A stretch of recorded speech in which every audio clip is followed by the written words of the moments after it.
Okay, today's daf we're going to be learning is Bava Batra daf Pei. I will remind everyone the Masa, the journey to Rosh Hashanah, is starting on Sunday. 10-day journey of learning from Sundays to Thursdays. Anyway, it's a good way to get prepared for the Chag. The second thing is Alana Steinheim's shiur went up yesterday or 2 days ago about the issue of ridiculous transactions and that whole issue that we discussed about the ona'ah and about the, well, it should be bitomekach if you paid for the tzemed, right? You paid thinking you were buying animals. Anyway, a whole discussion and in general, connecting to other sugyot we learned in Bava Metzia about ridiculous transactions. And it's a good way, again, to go a little more in depth or maybe a lot more in depth to things that we don't have time for in class. We're going to get started now with the top of Daf Pei. I'll just say one last thing, which is, or connected. I'll be in Riverdale next Shabbat, so I will not be teaching live on Zoom. I'm speaking there. If anyone's around and wants information, just contact me and I will send you the information. And you can contact us at info@hadran.org.il if you're missing it or you have our WhatsApp. And that means it won't be Zoom. I'll be back just before Rosh Hashanah, but because Rosh Hashanah, so I'm going to basically be posting all the dapim. There won't be live Zoom from next Friday already until we'll start again the day after Rosh Hashanah, and the dapim for Rosh Hashanah will be up early on Sunday. Okay, they won't all be up on the site in order. We'll send out links where you can find them. If you don't receive our links and you want to, and you want them, just contact us and we'll send you all the information for the shiurim. They'll go up Sunday before Rosh Hashanah. So you have a week to catch up. And the dapim are kind of short for Rosh Hashanah for those 3 days. So that's also make it a little bit easier to get ahead. With that, we're going to start our daf. New daf, new Mishnah, and we'll finish until the next Mishnah. So it's a good unit.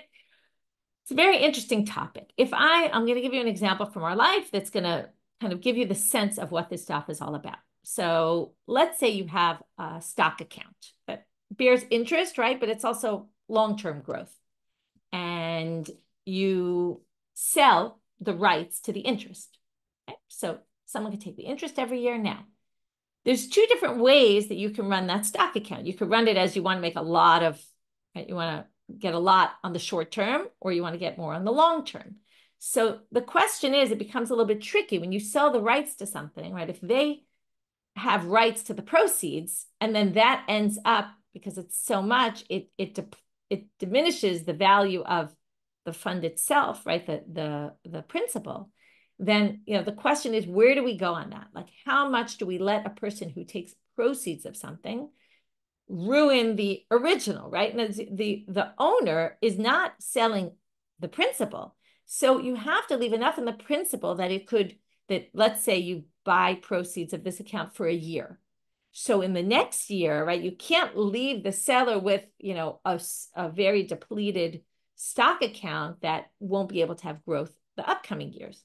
So you have to find this balance. And that's the balance that the Mishnah is trying to address. And the sugyot that we're going to see on this from other braita.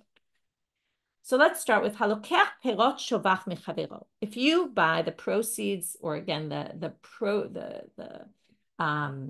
it's going to be birds, okay? But you have a shovach, a dovecote. The doves produce more eggs, which produce more doves. And basically all the doves that get produced in this year, theoretically, it sounds like you get. Well, not exactly. Mafriach brecha rishona. So the sense you would think is, okay, there's the mother dove, and that obviously stays with the owner. And then all the ones that are born get to go, right, with the buyer, sorry. But it says here, now mafriach is a weird language here, because mafriach usually means to let fly, but that's not what it means. Mafriach means you get to keep the owner, the original owner, the seller, gets to keep the first ones born in the brood, okay, which is a pair, it seems, or one with its own pair, okay, however we define it. Part of the problem with today is, number one, I don't know a lot about how birds develop. We're going to talk about honey and bees and all that. Not only, so number one, I'm not an expert in this. The commentaries often have different opinions about this, whether this was because it depended on where they lived and how these things worked in the time they were living, or maybe they weren't involved in this kind of thing and kind of took guesses as to how things worked. So you have to take every commentary a bit with a grain of salt because it's not exactly clear the reality of all of this. But right now we're going to assume, even though later we're going to see the Mishnah means something a little different, the way the Gemara is going to understand it, but we leave over the first pair. So again, whether it's the first pair born, let's just go with that. The first pair born we leave over, like we leave it to the original owner, and then it sounds like everything else the buyer gets. Perot, again, we'll get into this more in the Gemara. Perot kaveret, if you buy the proceeds of a beehive. Now, a beehive does two things. Number one, it creates bees. Okay, they're constantly multiplying and there's more bees, and they create swarms of bees that kind of go together and then create their own beehive. Then we're going to talk about the honey itself, okay, because the bees also create honey. So they both multiply and create more bees, and they also create honey, honeycombs. So perot kaveret, if you bought the proceeds to the beehive, then what you get is shlosha nechilim, 3 swarms, umisares. Now, we'll go with what seems to be the simple, usual understanding of serus, which means after it creates these 3 swarms of bees, the original, which go to the buyer, the original owner can now castrate the rest of them, meaning make sure they don't keep multiplying, reproducing, but more move them to focus on creating the honey. So that's where we see, again, a balance, because you don't want them just reproducing. You want them to create honey for you. You sold the rights to the beehive, which is the bees, but not the honey. So you want to be able to create your own honey. So you're allowed to castrate them. Again, we'll talk about this soon, other interpretations. Chalot dvash, if you sold the proceeds to the honeycombs, so you said you can have my honeycombs for the year, meniach shtei chalot, you have to keep 2 or you can keep 2 for yourself, because if you give them all away, right, you need 2 basically. What's the 2 for? Well, the bees eat honey while they're working. So if you give them all away, you won't be able to create more honeycombs going forward. Zeitim lakot, if you gave someone an olive tree to cut down for its wood, meniach shtei grufiot. Again, if you cut the tree completely, then there'll be nothing left to grow for the owner. So you leave 2 shoots that can basically, as long as there's 2 shoots from the trunk, then it'll be able to grow in the upcoming years. So basically each one we're going to now go through. So the Gemara starts off with a contradiction from a braita. Today is going to be a lot of bringing a braita that seems to contradict something we said. So here we're going to bring a braita that contradicts the Mishnah. It says the first brecha and the second one. Okay, this is with the doves, the first pair that's born. And now we're going to say, and also the second pair. Now, the second pair really means, we're going to see in a minute, the first pair born to the first pair also. In other words, there's the mother bird that was in existence at the time that I sold the proceeds. Then the first pair born to that mother. Then the first pair born to that pair, okay, assuming these pairs, okay, that's why some people say the pair is the daughter, let's say, of the dove with whatever pair she matches up with. And then they create another pair of birds. And they create a lot of birds, but again, the first pair is going to be left with them. What's the idea here that we leave 1? Okay, let's start talking about it. We leave 1 because if we give away all the birds, what will happen? The mother bird will leave because the mother bird wants to be with the children. So the mother bird will fly away. So you have to leave 1 pair of birds so that the mother bird stays. Otherwise, it's, right? Again, you didn't buy the rights to the mother bird. You bought whatever the mother bird's going to give birth to.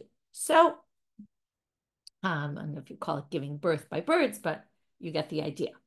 So now it says, so now we have a contradiction. Our Mishnah says 1 pair. This says 2 pairs. So how do you deal with that? Rav Kahana lo kasha. Rav Kahana says, don't worry, this is not difficult. Hala, hali ima. The Mishnah, or let's start with the braita. The braita was talking about to the mother.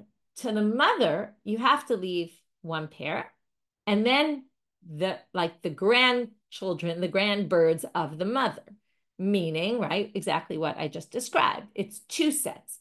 The mother produces eggs, which turn into doves, and the first pair gets to stay with her, and then the first pair stays with that one. Why?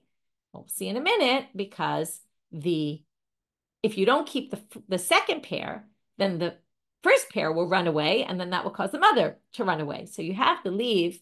Obviously, it sounds like ein l'davar sof, right? This could go on forever, but we'll talk about, it doesn't go on forever. They leave you 2 generations, basically, so that the original one doesn't run away, fly away.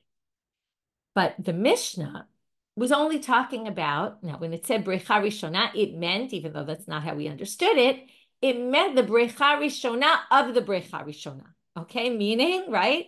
It was referring to the brecha of the ones that were born already to that, right? That are born after the sale to that mother.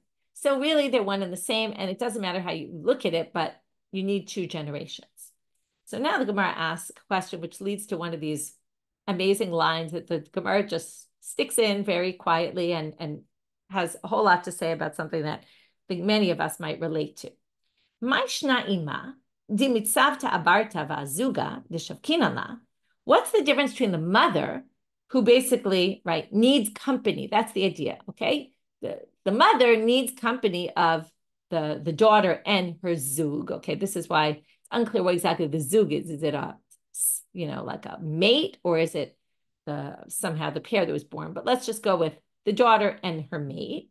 The Shokhinala, in other words, the mother will only stay if they're there. Otherwise, the mother will run away. But Ihinami, now, why did the birds that were born need another set of birds to stay with them? Because they already have the company. Nami titstavet aima vazugad de Shokhinala, right? She's got the mother, right, and her pair, and that will keep her there, right? Won't the mother be a pull for the offspring? To which they answer, no, here comes the line. You ready? Ima abarta mitzavta. A mother stays with her daughter, but barta ima lo mitzavta. But the daughter, right, and especially in this image of the bird, the daughter likes to fly. Doesn't necessarily feel this pull to have to want to be with her mother. But when she has her own offspring, the mother will want to stay, right? That daughter becomes the mother and then wants the daughter to stay with her. It's a very natural thing that we see in general, that mothers have this very strong connection to their daughters, and not say daughters don't have this connection to their mothers, but often they go off. That's what happens. And they're not necessarily needing to be connected to their mothers. So that's an interesting thing that we learn from this sugya. Perot kaveret noter shloshan chilim u'misares. Okay, you get 3. Now, you got this beehive. You bought the rights to the produce of the beehive. So you get 3 swarms of bees, and then we do the serus, which we'll see what that is. So the Rashbam is a whole explanation here. We'll read it a little bit. Again, take it or leave it, right? Whether this is exactly the truth, right? This is how the Rashbam saw the way it works. Notel shloshan chilim, I'm in the Rashbam. Shalosh chavurot hanoladot rishona b'shlosha zmanim mitisha yamim or 10 yamim ze achar ze. In other words, every 9 or 10 days, the bees create a new swarm. So the first 3 of those, shekain derech hakaveret, and here he goes into all description. This is the way the beehive works. בתחילת ימות הקיץ יוצא מן הכוורת נחיל של דבורים ילדות שילדו האימהות. Okay, in the first days of the summer, out of the kaveret comes these bees, and that they sit on the tree. Maybe kaveret chadash, then they bring a new hive, and machnisan letocho, and they go into that hive, and then they create, right after 10 days, another swarm comes out, and this is how you create swarms of bees. Okay, and then it keeps going on, and then it's just interesting. I like the way the Rashbam says this. He says the Greeks have it do it 7 or 8 times. Okay, he obviously did his research somehow. I don't know, without Google, but he said, I assume he's talking about Greeks in the time of the Mishnah. I'm not sure what he means. And in this malchut, maybe he means where he lives. Osin shalosh pamim. They do it 3 times. Vashlishi garua mikulam. And he says the third one is the worst, basically. In other words, the first swarms are the strongest. So his claim is they get the first 3 because they're the strongest. After that, they're all just bad swarms of bees. They're not good quality anymore. And that's why he gets the first 3, because they're important. After that, the owner can keep them because this is a bit of a different than the other, right? It's just saying, if you buy it, we assume you were buying those first 3 because those were the main central ones that are created. Now we talk about Bamemis Sarsan. Gemara right now assumes Serus is castration, like we thought. Amar Rav Yehuda Amar Shmuel bechardal. You give them mustard. They eat mustard, and when they eat the mustard, that causes them to become castrated. like a reaction or something. To which Amrei b'ma'arava, Mishmei Rabbi Yossi Rabbi Chanina, but it was said in Israel in the name of Rabbi Yossi Rabbi Chanina. Don't get confused with things. Lo chardal misarsan. It's not that eating mustard castrates bees. Sorry. Ela mitoch shepihen chad chozrot va'ochlot et shanam. Now here there's some interesting explanations. What they say is that since it's very sharp, they're immediately, where are they going to go after eating sharp? This is where honey mustard dressing came from and honey mustard marinade, right? That once you're eating the sharp, you need the honey to balance it. So the bees will swarm to the honey. So what does that mean? Okay, two possibilities. Either, and this is like an interesting one, when you're satiated with the sweet, you're not then looking for reproducing, like you've satisfied that need in some other way. That's like one way of the commentaries say. The other one is to say that when they go to the honeycomb, what's going to happen is they're going to eat the honey. Now, what bees' natural instinct is that the way they work is once there's holes in the honeycomb, they immediately work on filling it up. And that will keep them busy and focused on the honey rather than focused on reproducing. In other words, it's like either or. They're either doing that or they're doing that. So if we focus their energy toward this, then they won't be reproducing anymore. So it doesn't actually castrate them, which also means like then he'll have them for the next, right? He'll have more for next time. Anyway, that's interesting explanations. Now, that's all two different explanations within castrating, which all have to do with mustard. It's just a matter of how. Rabbi Yochanan Amal, he has a totally different explanation. He doesn't think serus means castration. Noter shlosha nechilim b'serus. B'serus is more like bidilug, which means skipping. He says they get 3 swarms, but they get the first, the third, and the fifth.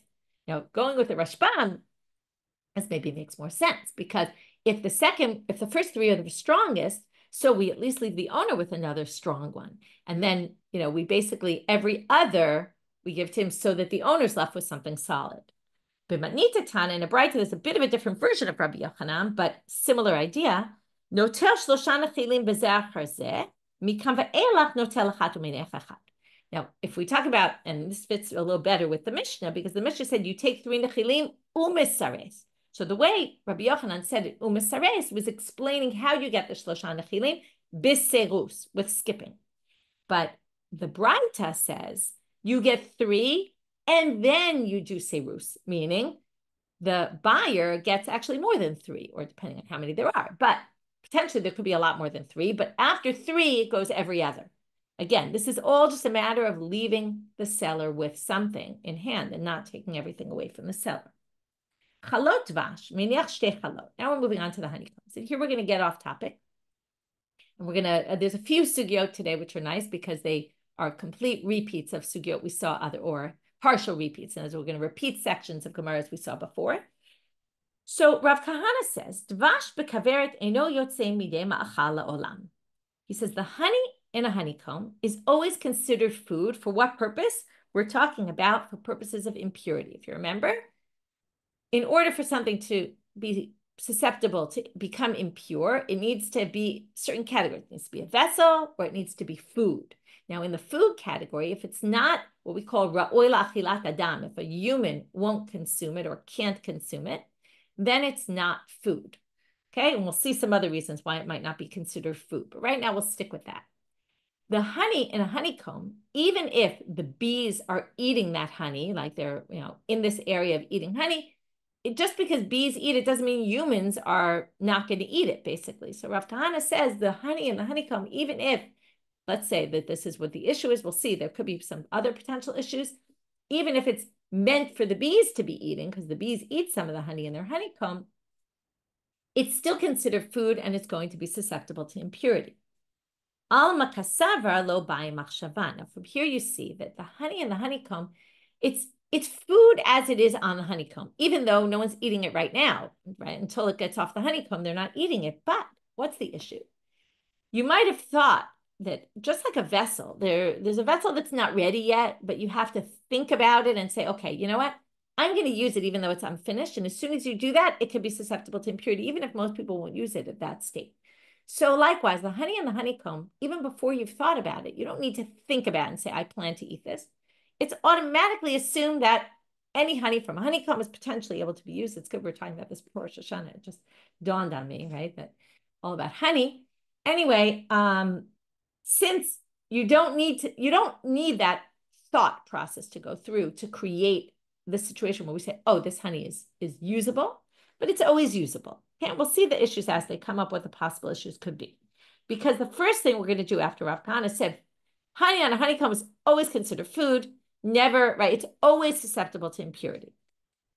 Meitibe. There's a direct contradiction from a braita. I want to remind you, because the very end of the sugya, in the middle of Amud Bet, we're going to have a braita that actually supports Rav Kahana. But right now we're bringing a braita that seems to go directly opposed to Rav Kahana. Dvash bekaveret eino lo ochel velo mashke. The honey in a honeycomb is not, or in a beehive, right? But which is the honeycomb, is not food and not drink. By the way, there's another issue, which is, do we call honey a liquid or a solid? Right? Is it food or is it drink? This one says it's not food and not drink for purposes of impurity at all, because it's not, well, we don't know why. Okay. So right now, that's the braita. It goes directly opposed. Okay. Why does it matter if it's food or drink? Because there's different laws for impurity by drink, as by a liquid, as opposed to a solid. So that's another issue. He says it's neither, though. Amar Abaye, lo tzricha ela laotan shtei chalot. So we're going to have Abaye and Rava who resolve this contradiction. Abaye says the braita was talking about the two honeycombs that you leave over in the sale. Why? If you sell the produce, you get to keep the two honeycombs. Why? Because those are meant for the bees to eat and for the bees to stay there and produce more.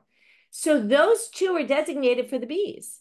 Therefore, they're not considered fit for human consumption, because not that they're not fit for human consumption, but you're not planning to eat them, because you always leave those there for the bees. So they're designated for the bees and therefore not for humans, and therefore it's not human food. Rava gives a different explanation. Rava Amar Rabbi Eliezer he. Oh, what do you mean? It's the shita of Rabbi Eliezer that we learned 2 weeks ago on Daf Samachet. Titnan, turning out Amud Bet.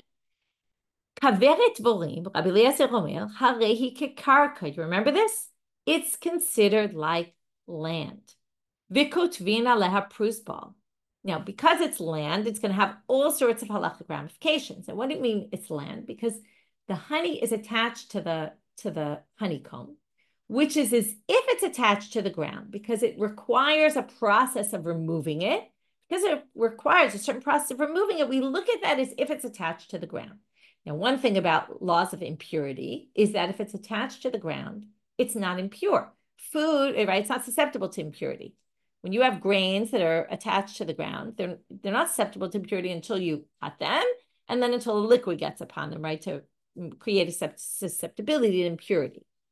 Well, if this is treated like the ground, and that's Rabbi Eliezer's opinion, and that's the braita, it's not susceptible to impurity. Whereas, if you look at, right, the original, the Rav Kahana's words, not the original, but where we started in the sugya, he says this is considered food. Okay, I see you're asking about how dvash is one of the 7 mashkim that creates susceptibility and impurity. We're talking about here that we call it food. While it's in the honeycomb, it's considered food. I forgot to say this. When it comes off, it's considered a liquid. Okay, so it kind of functions as both. The honey we're talking about, when it's one of the 7 liquids, that's obviously after it's obviously detached from the honeycomb. So now we're going to say, and you can see that because it's kind of more solid when it's in the honeycomb, and then once it comes off, it drips off, and then it's liquidy.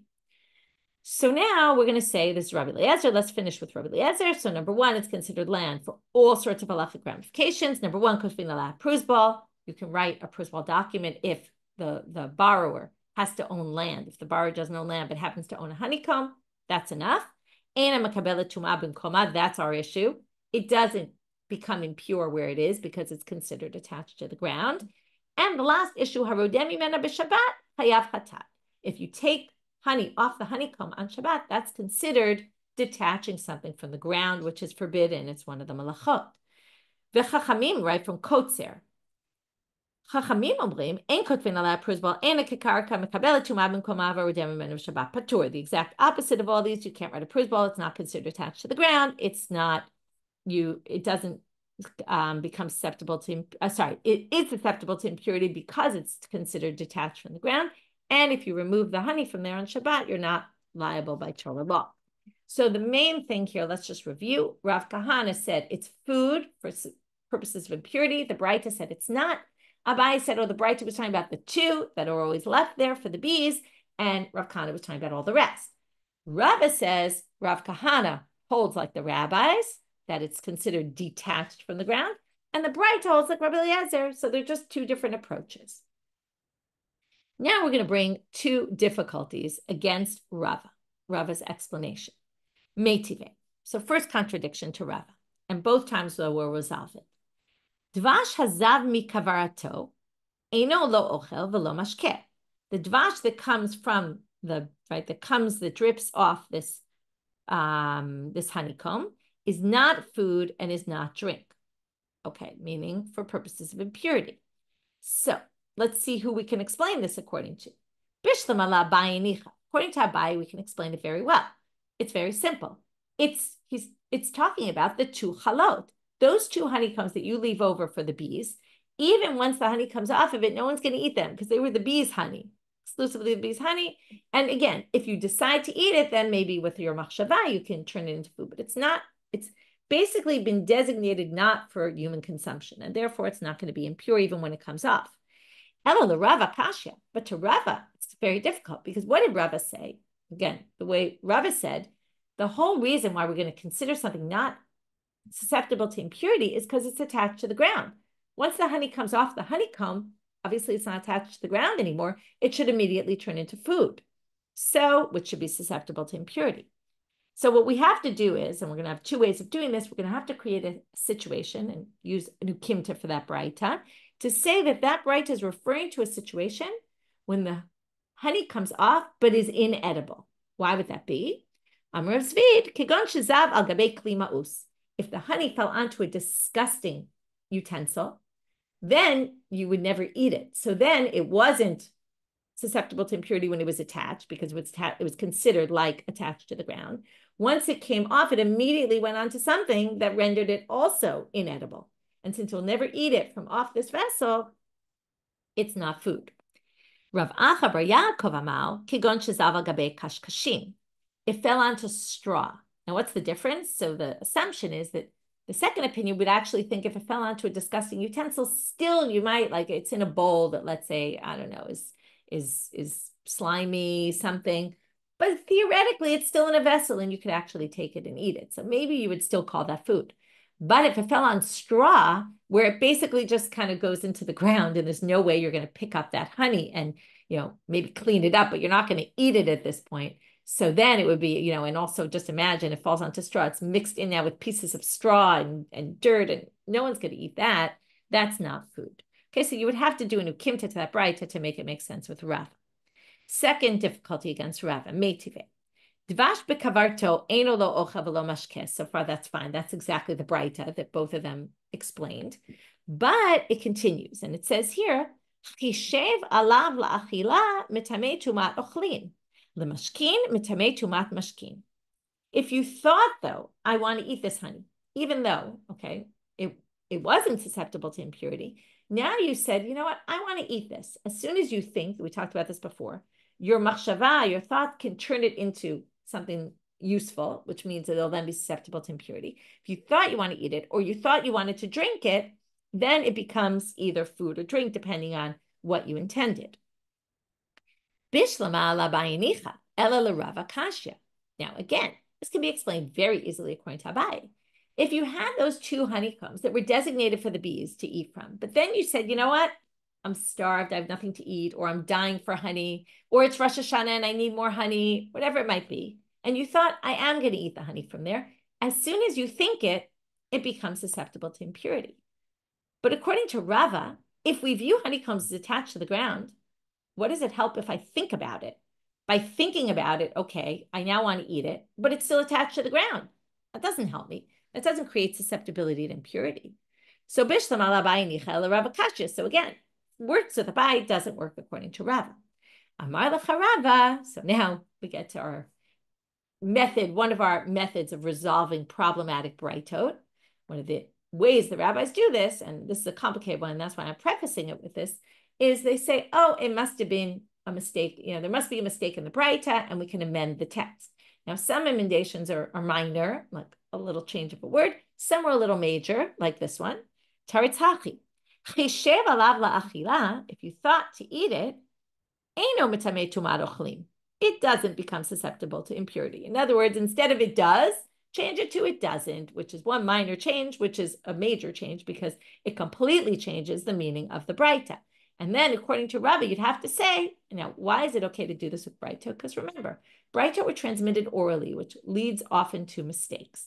And therefore, because of the nature of braita, there's a lot of flexibility to say, oh, they just got confused and they wrote it wrong. They recited it wrong.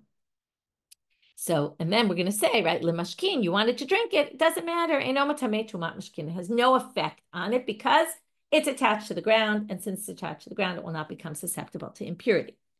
And we're going to finish this section with Tanya Kavatei de Rav Kahana. We're going to bring a braita like Rav Kahana. Dvash b'kavarto metamei tumat ochlin shelo b'machshava. Here we have a braita. As I said, we started with Rav Kahana. We brought a braita to contradict. We resolved it in two ways, Rava and Abaye. Then we brought two difficulties on Rava from other braita. We resolved them. And now we end with bringing a braita that actually supports Rav Kahana.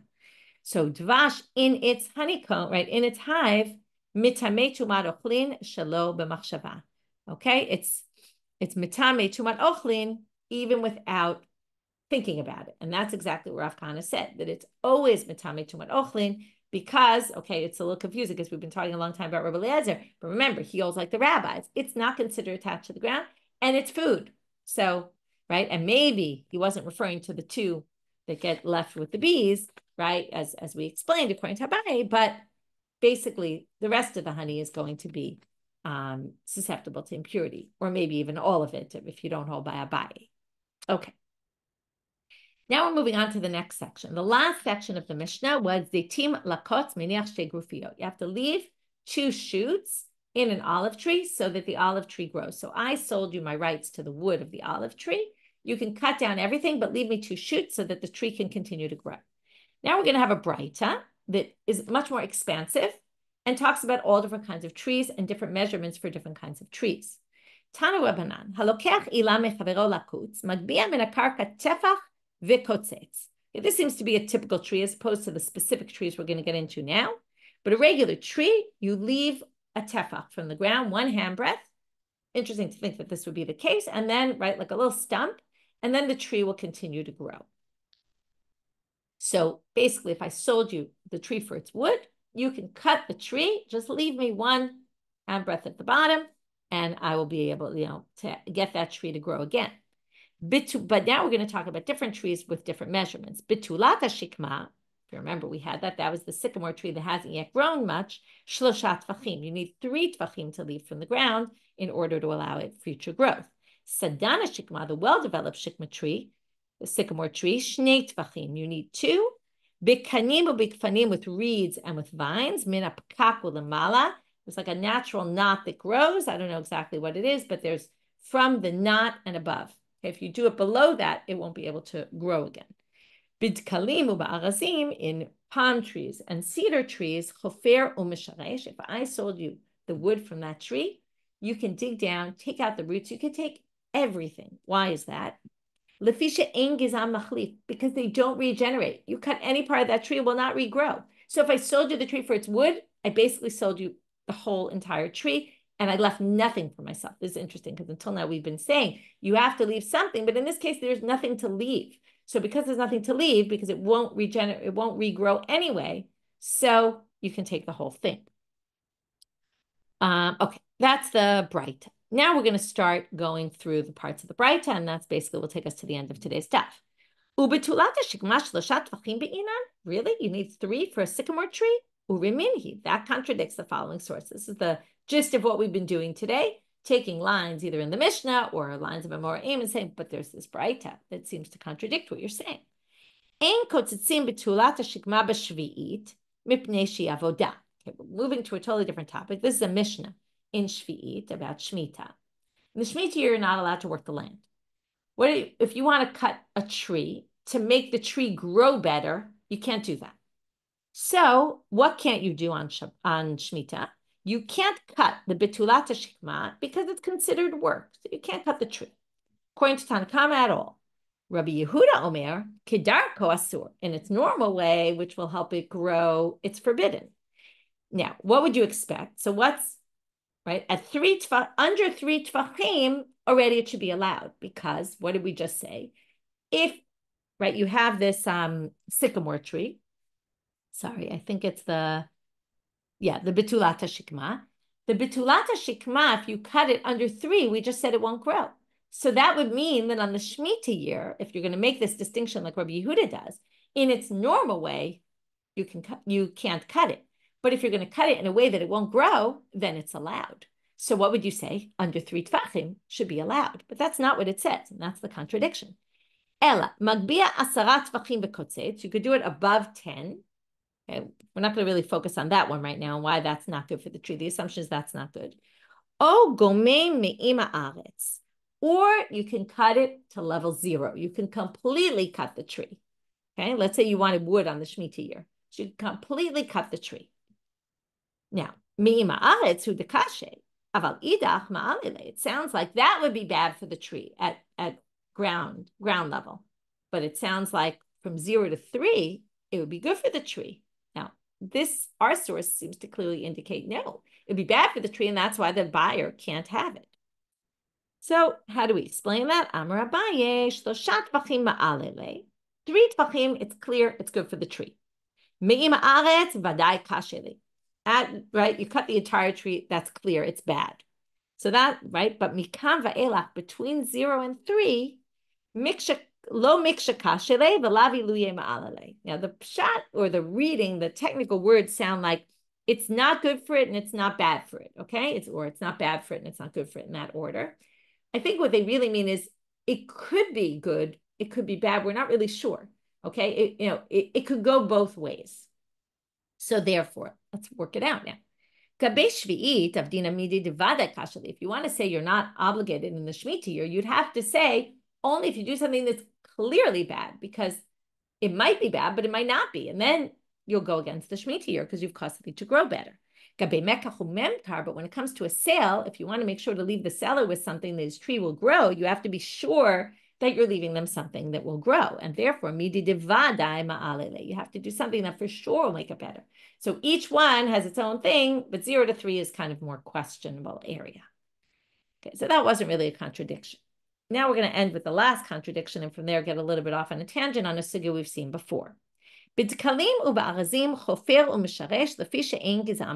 it seems clear from this braita that the palm tree and the cedar tree do not regrow. And therefore, if you cut them at any point, anywhere on the tree will not grow again. And therefore, you could take the entire tree if you bought the rights to the wood.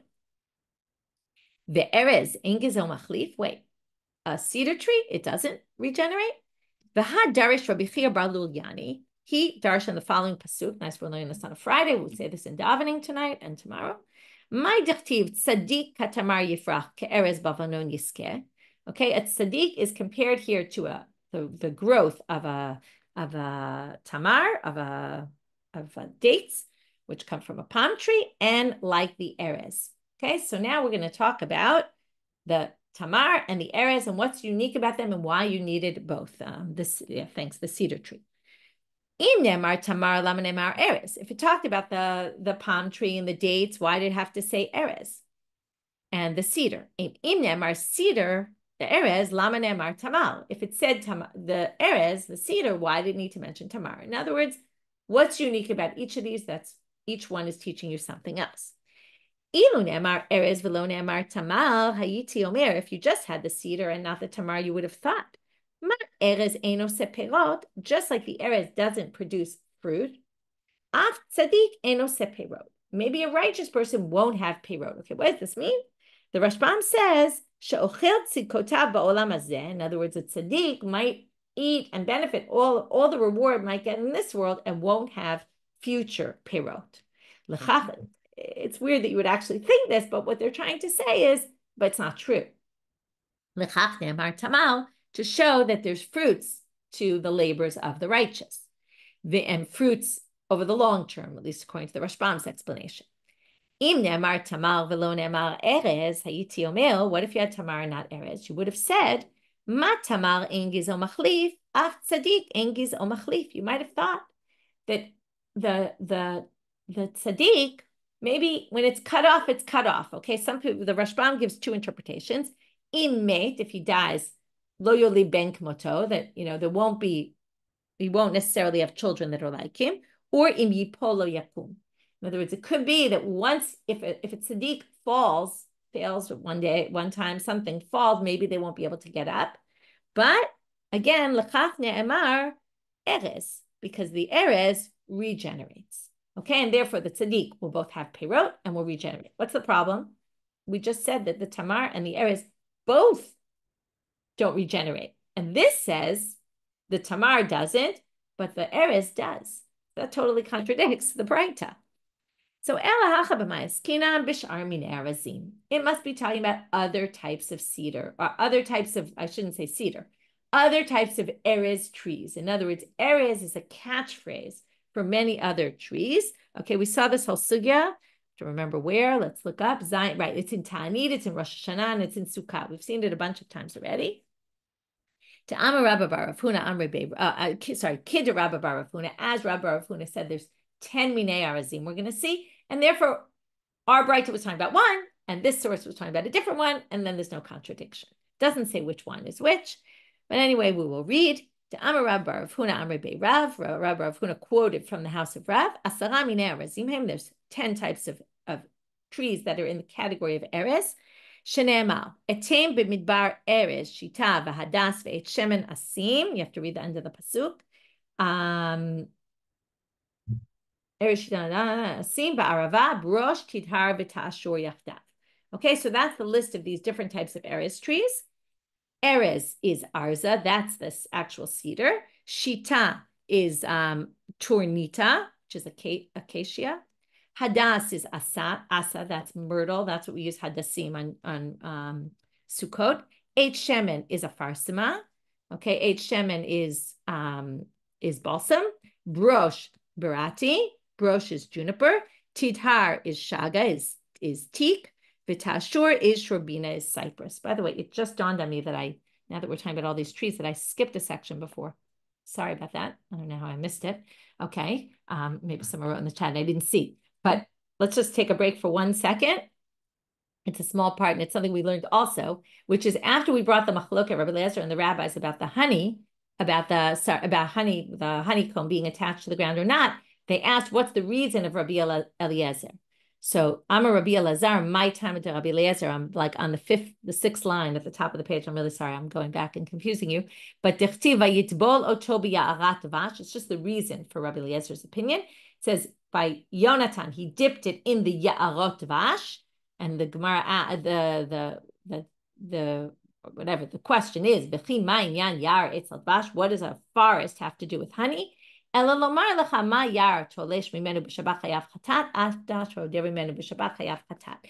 the source.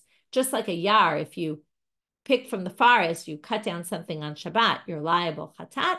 Also the honey in the Ya'arat Vash, just to compare the Dvash to a forest. Okay, sorry about that.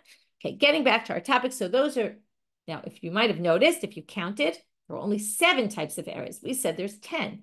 There's a pasuk in Yeshayahu, and it only quotes 7. So we just discussed what each one is. Now the Gemara asks the obvious question, Hanis Shiva Havu, but that's only 7. What happened to the 10 that you were mentioning? Ki ata Rav Dimi Amal, so when Rav Dimi came from Israel, he explained, Hosifu alehen, even though the pasuk didn't mention them, they added the following 3. Alonim, almonim, almugim. They all kind of sound the same with an aleph, because in a minute we're going to have a different version which has them with an ayin and a little different. Alonim is butne, which I'm going by the Koran's translations. They're usually very good with the trees and the botany and all that. When they were putting together Steinsaltz Gemara, they did a lot of research in specifically a lot of things about botany and all that. So butne, pistachio, almonim, balute, that's oaks, almugim is casita, which is coral. That's modern Hebrew, almog is coral. Ika de amre, some people say aronim, almonim, almugim. Okay, and the aronim and armonim this time are with an ayin, and the almugim is with an aleph. Aronim are, that's laurel. Armonim dulve, which is plain, plane.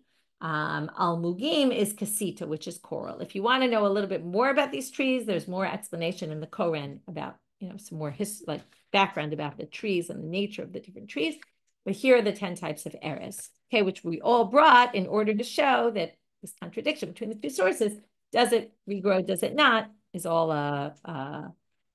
depends on what type of seed or what type of eres we're talking about. Okay, so our main topic today was really if you sell an item, the produce from an item, but not the actual item itself, you have to leave yourself with something, right? What parts do they get? What parts do you get to keep? It depends on what it is you sold. Obviously, they don't talk about every single possibility. You'd have to take principles from here to other things. So we started with this one contradiction, we explained they really all mean the same thing. Then we moved to the Haveret. We had different explanations. What does this sarsan mean? And even if we say it's castration, there were two different approaches to how exactly you do it. And do you really castrate them or just kind of prevent them from multiplying? Or does it mean you skip, right? Some you get, some the other gets.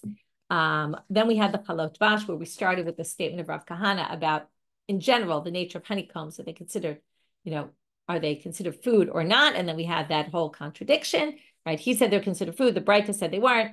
Abaye and Rava, the resolution, and the difficulties on Rava, the resolution, and the braita, the support of Kahana. And then we ended with the cutting of trees. We brought a braita that expanded on the one case that was brought in our Mishnah and brought many different types of trees, what the measurement would be for each, how much you would have to leave. And then we brought some issues or contradictions to them and resolved them. And with that, we finished for today. Wishing everyone a Shabbat Shalom and Shema B'sorot Tovot.